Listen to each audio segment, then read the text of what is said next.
gosh, look at the crowd. Come this way. Those who spread goodness radiate happiness to everyone around them. Introducing LOLC Finance Credit Cards. Fuel the goodness in you. Welcome to LMD Newsweek. I'm Ashwini Vedakan and we begin with a look at the COVID-19 situation in the island. As of this week, the number of COVID-19 infected patients in Sri Lanka stands at 78,420, with the number of recoveries reaching 71,823, and the total number of deaths now stands at 430. The Ministry of Health has launched a study into the rapidly spreading COVID-19 virus strain in the UK, which was detected in Sri Lanka.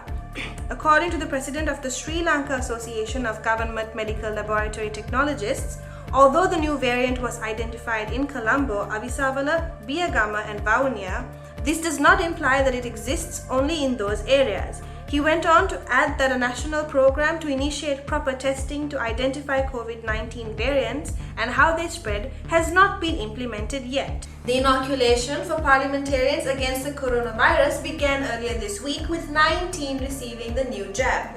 Similarly, the COVID-19 vaccination drive to administer the Covishield vaccine to traders at the Peliagoda Fish Market, Manning Fish Market and Colombo Municipal Council commenced on Wednesday morning. And now for a public service announcement. If you are showing any symptoms of COVID-19, please contact the Suaseria Ambulance Hotline on 1990. 1990.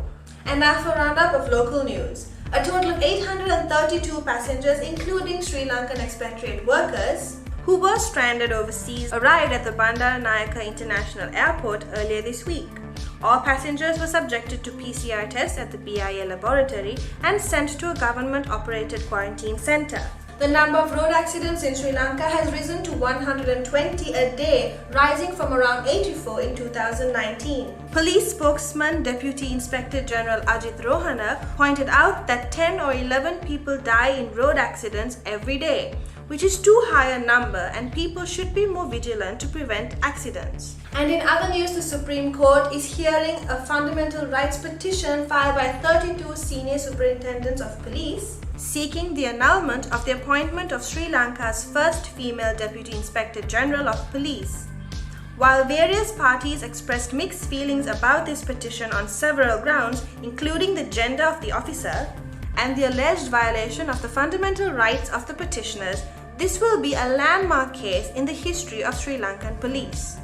Moving on to business news, according to a shipping industry expert, failure to get global shipping industry players on board as joint venture partners in operations and development of the Colombo port could potentially threaten its status as a top transshipment hub in the region, as Chinese-managed Hambantota port plans to begin handling containerized cargo over the next 5 to 10-year period. He went on to say that the recent decision to develop and manage the East Container Terminal by the Sri Lanka Ports Authority is likely to spell trouble for the retention of Colombo Port's hub status. The Cabinet this week granted approval to extend waivers on landing and aircraft parking charges at Matala Rajapaksha International Airport and Bandaranaike International Airport to attract international airlines in a bid to support the recovery of the country's tourism industry. Meanwhile, the volume of industrial production increased by 2% in December compared to the same period in 2019.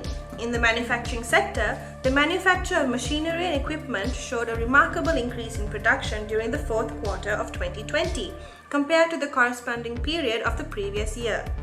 Meanwhile, the manufacture of wood and products of wood and cork, except for furniture and articles of straw and planting material, reported decreases during this period. And in other news, the government is planning to implement a 100 kilowatt solar power generation program around the country to connect distribution to transformers utilizing private sector investment. The Cabinet this week gave approval to a proposal presented by the Minister of Power to expand renewable energy use in the country by encouraging smaller companies to invest in the project.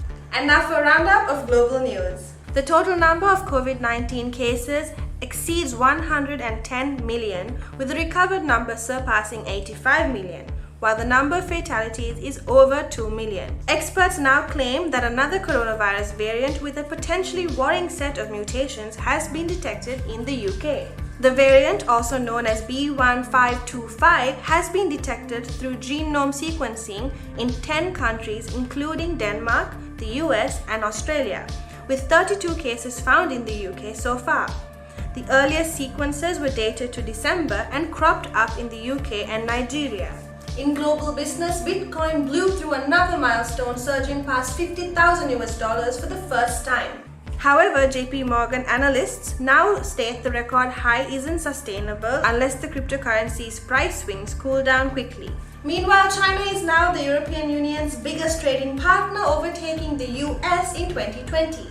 China bucked a wider trend as trade with most of Europe's major partners dipped due to the COVID-19 pandemic.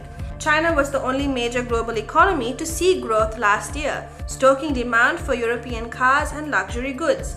Furthermore, its exports to Europe benefited from strong demand for medical equipment and electronics. And in other news, businessman, actor and the owner of the Dambulla Vikings of Sri Lanka's Premier League, Sachin Joshi, was arrested earlier this week for his alleged involvement in money laundering.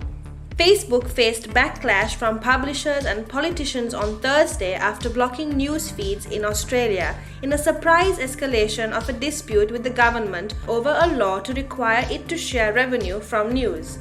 However, it now seems that Canada is also contemplating a ban against the tech giant. Wrapping things up, we look at the world of sport. Former South African captain Faf du Plessis has retired from Test cricket and will focus on the 2020 format. The 36-year-old batsman scored 4,163 runs at an average of 40.02 in 69 tests since making his debut in 2012. In football, Harvey Barnes has scored 3 goals from 4 Europa League starts this term and claimed his 12th goal in all competitions in Saturday's win over Liverpool. Kylian Mbappe scored a hat-trick in PSG's destruction of Barcelona in their Champions League encounter at Nou Camp. Mbappe time and again proves that he's the most exciting young player in football at this point of time. PSG beat Barca 4-1.